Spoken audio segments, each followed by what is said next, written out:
Ye William Wallace. No puede estar. Ye muy chicorrón.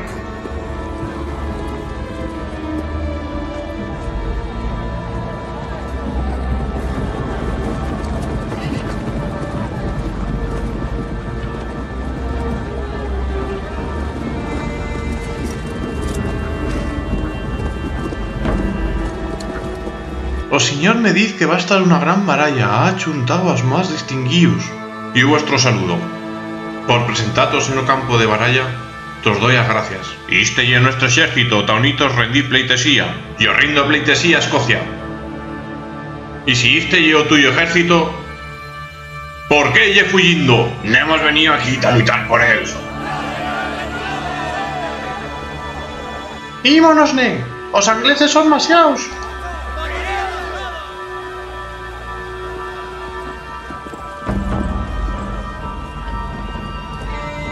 Fillos de Escocia. Soy William Wallace. William mide más de 2 metros. Sí, eso dicen. Y mata hombres a camatons.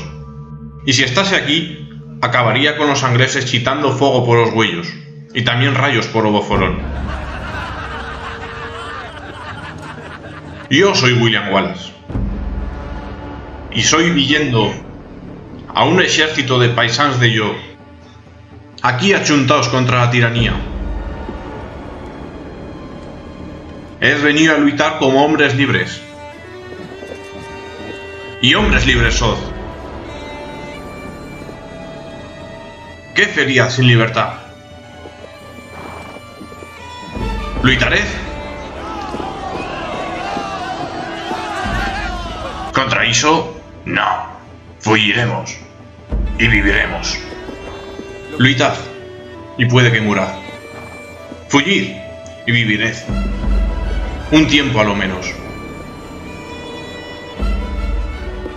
Y en morir en vuestro leito, dentro de muchos años, no seréis disposados a cambiar todos días de endehue por una oportunidad, solamente una oportunidad, de tornar aquí a matar a vuestros enemigos.